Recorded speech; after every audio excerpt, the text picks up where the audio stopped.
नमस्कार, आप सभी घंटे की दौड़ में बहुत बहुत स्वागत है। देख सकते हैं इनेलो के जो प्रदेश अध्यक्ष हैं रामपाल माजरा, वो यहाँ पर पहुँचे हैं। तो प्रेस कॉन्फ्रेंस में वो क्या कहना चाहते हैं सीधे। विशेष तौर से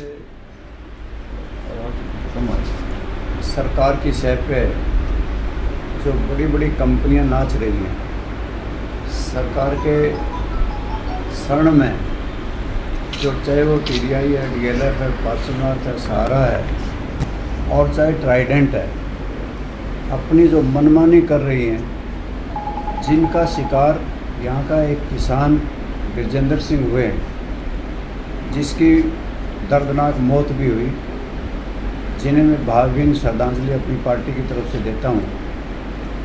बड़ा दुखद घटना है कि किस प्रकार से उसे तंग किया गया। पहले उनके परिवार से ज़मीन के बंटवारे में उसे ज़मीन रद्दी जगह पर दी गई और प्राइम लोकेशन की ज़मीन रख ली गई, और फिर भी ये मुकदमा पंजाब और हरियाणा हाई कोर्ट में चल रहा था। उसका टीवल का कोठा गिरा दिया गया। उसने बार बार पुलिस को दरखास्तें दी। पुलिस ने मौके से ट्रैक्टर ट्रॉली वगैरह पकड़े जो उसके कोठे को, टीवल को नष्ट कर रहे थे, और फिर पुलिस ने बिना किसी गारंटी के, बिना किसी कार्रवाई के उन्हें छोड़ दिया। और जिस प्रकार से उसकी 2 जून को एक किस्म से हत्या जो हुई, उसकी एफआईआर भी 3 जून को दर्ज हुई, और फिर भी नाम ठीक से नहीं लिखे गए, और उस एफआईआर में कंपनी के नाम भी गलत लिखे गए।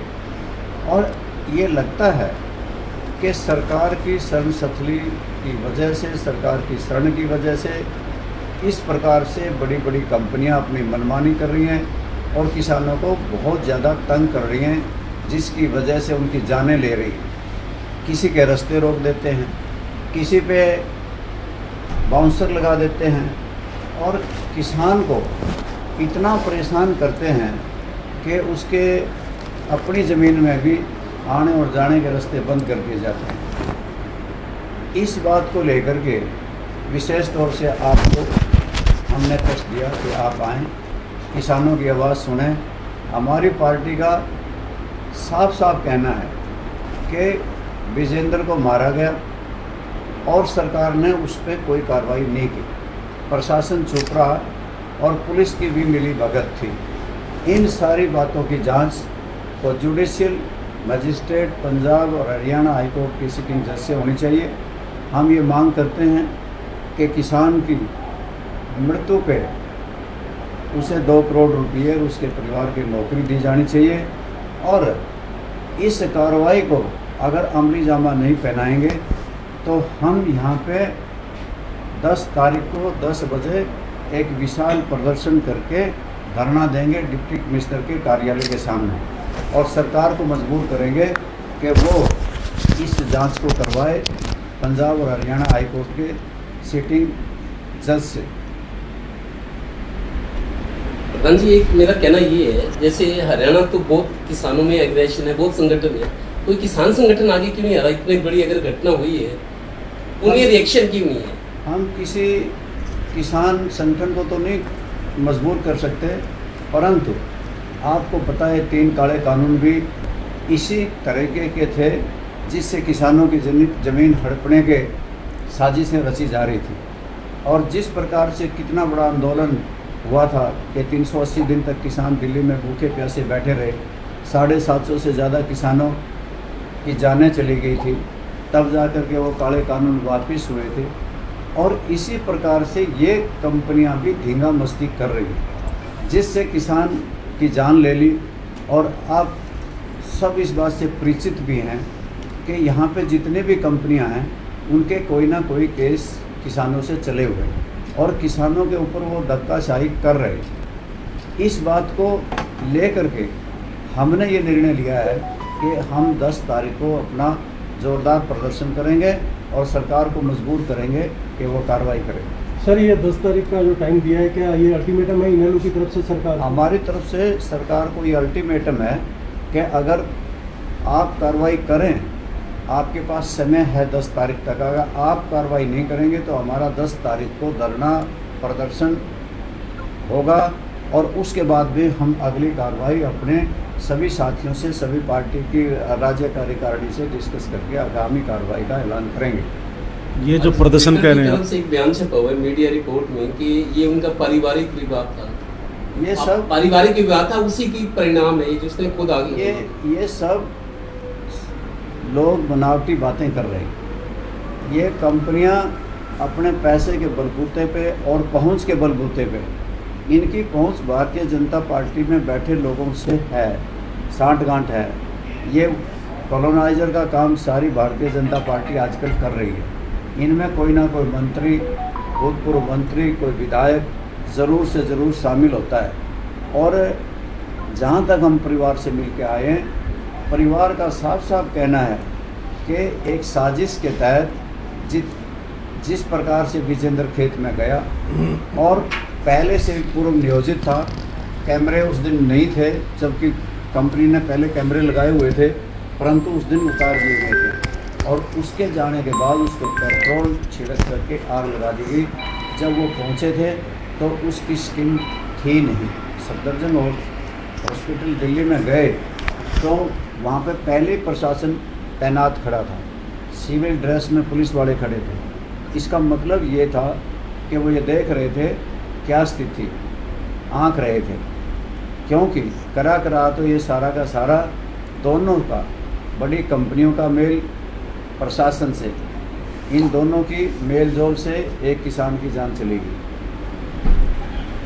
तो देख सकते हैं आज रामपाल माजरा जो निर्मल प्रदेश अध्यक्ष, उनके द्वारा प्रेस कॉन्फ्रेंस की गई है और उनका यही कहना है कि 60 कंपनियों के साथ साठगांठ करके सरकार किसानों तक की हत्या करवा रही है और सीधे सीधे उनके द्वारा 10 तारीख को आंदोलन करने की भी चेतावनी दी गई है। ये तो सही है आपकी बात कि सियासतदान पार्टी सियासत ही करेंगे और सियासत करने के लिए मैदान में निकलना ही पड़ेगा। और जिस प्रकार की 8 महीने की सरकार चली है, आपको पता ही है कि कर्जा लेने में हरियाणा प्रदेश की सरकार नंबर 1 पाई, 3,52,000 करोड़ का कर्जा लिया। हरियाणा प्रदेश बेरोजगारी में नंबर 1 का सूबा कर दिया। अपराध सथली बन के हरियाणा प्रदेश रह गया।